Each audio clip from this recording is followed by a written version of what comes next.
இன்றைக்கி பூரி செய்ய போகிறேங்க. இதுக்கு வந்து ஒரு 2 டம்ளர் கோதுமை மாவு பிசைஞ்சு வச்சுருக்கேங்க.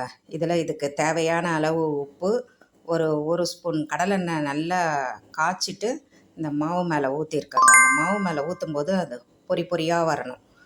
அந்த அளவுக்கு காய்ச்சி இந்த மாவில் ஊற்றிட்டு கொஞ்சம் கொஞ்சமாக முதல்ல நல்லா எல்லா இடத்துலையும் படுற மாதிரி கிளறிட்டு அதுக்கப்புறமா கொஞ்சம் கொஞ்சமாக தண்ணி ஊற்றி பிசைஞ்சு வைக்கணுங்க.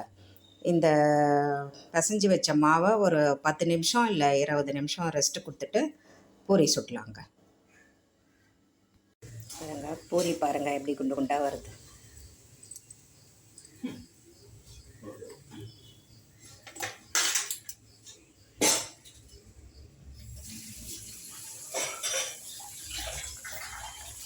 இந்த மாவு பிசைஞ்சு ஒரு 10 நிமிஷம் ஊற வச்சுட்டு திரட்டணுங்க. அப்போ தான் நல்லா குண்டு குண்டாக வரும்.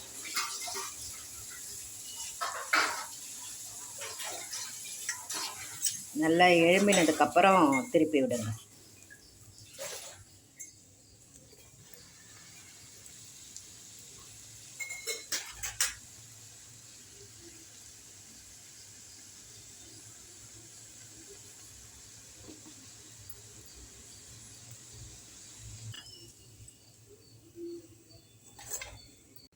பாருங்கள், பூரியெலாம் சுட்டு எடுத்துட்டேங்க. நான் கோதுமை மாவு பிசையும் போதே துளியோண்டு ஓமம் போட்டு பிசைஞ்சிட்டேங்க. இந்த பூரிக்கு வந்து தான் அந்த சைட் டிஷ் வந்து நான் சொன்ன மாதிரி செஞ்சு சாப்பிட்டு பாருங்கள். ஒரு ஸ்பூன் எண்ணெய் காய்ச்சி ஊற்றி பிசைஞ்சிட்டு நீங்கள் சுட்டு பாருங்கள். நல்லா இந்த மாதிரி எழும்போம். ஆனால் திரட்டும் போது நடுவில் லைட்டாக ஓட்டை விழுந்துட்டால் கூட எழும்பாதுங்க. பார்த்து திரட்டுங்க. உருளைக்கிழங்கு புட்டு வந்து பூரிக்கு பண்ண போகிறேங்க. அதுக்கு வந்து 2 உருளைக்கிழங்கு குக்கரில் வேக வச்சுருக்கேன். இன்னும் ப்ரெஷர் அடங்கலைங்க. அதுக்கு தேவையான பொருள்லாம் ஒரு மீடியம் சைஸ் தக்காளி, 2 மீடியம் சைஸ் வெங்காயம், கருவேப்பிலை ஒரு கொத்து, இஞ்சி பூண்டு பேஸ்ட்டு ஒரு 1/2 ஸ்பூன், 3 பச்சை மிளகாங்க. தாளிக்கிறதுக்கு ஒரு 1/4 ஸ்பூன் உளுத்தம்பருப்பு, 1/4 ஸ்பூன் கடலைப்பருப்பு, கடுகு, மஞ்சப்பொடிங்க. இவ்வளோதான் இதுக்கு தேவையான பொருள். கடாய் வச்சு ஒரு 2 ஸ்பூன் எண்ணெய் விட்டுருக்காங்க. எண்ணெய் காஞ்சிடுச்சு. கடுகு போட்டுக்கலாம்.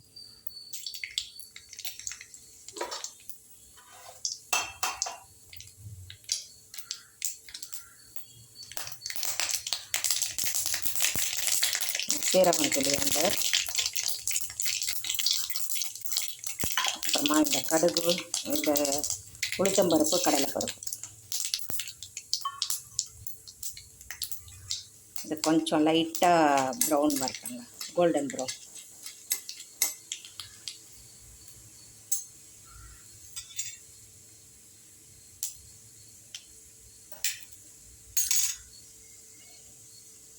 லைட்டாக கோல்டன் ப்ரௌன் வந்தாச்சு.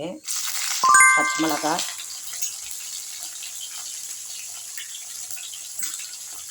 வெங்காயம்,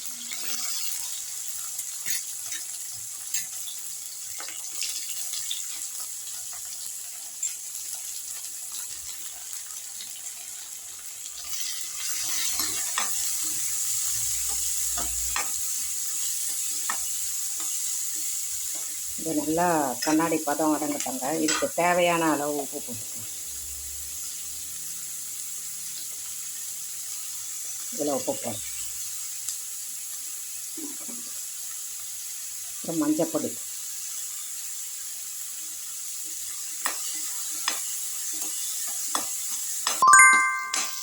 பாருங்கள் வெங்காயம் கண்ணாடி பதம் வந்துடுச்சு. இப்போ இந்த தக்காளி, இஞ்சி பூண்டு பேஸ்ட்டு, கருவேப்பிலை எல்லாமே ஒன்றா போட்டுக்கலாங்க.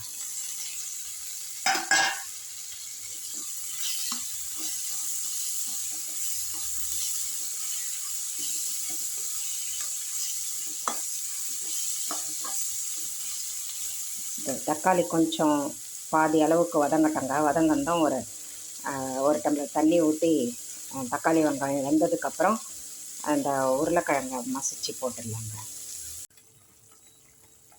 பாருங்கள், நல்லா கொதிச்சிட்ருக்கு. இப்போ வந்து இந்த உருளைக்கிழங்கை ஒன்றும் பாதியமாக மசிச்சு வச்சதை போட்டுக்கலாங்க. 2 உருளைக்கிழங்கு போட்டிருக்கேன்.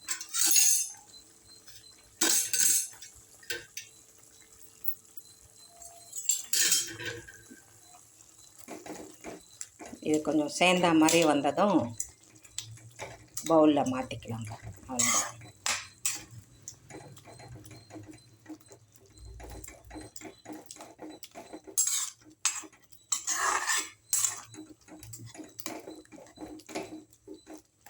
சரிங்களா? அப்போ தான் கரெக்டாக எல்லாம் இந்த காரம் இந்த சேர்வை சாப்பிடும்போது எல்லாமே நல்லாயிருக்கும் டேஸ்ட்டு. நீங்கள் இந்த மாதிரி செஞ்சு பாருங்கள். இந்த மாதிரி செமி சாலிடாக தாங்க இருக்கணும் உருளைக்கிழங்கு புட்டு. ரொம்ப கட்டியாக செஞ்சிட்டிங்கன்னா அது மசால் தோசைக்கு தான் நல்லாயிருக்கும். இது கொஞ்சம் இந்த மாதிரி செமி சாலிடாக தான் செய்யணும் பூரிக்கு. ஓகேங்களா? இந்த மாதிரியே நீங்களும் ட்ரை பண்ணி பாருங்கள். பிடிச்சிருந்தால் லைக் பண்ணுங்கள், ஷேர் பண்ணுங்கள், சப்ஸ்கிரைப் பண்ணுங்கள். தேங்க்யூங்க.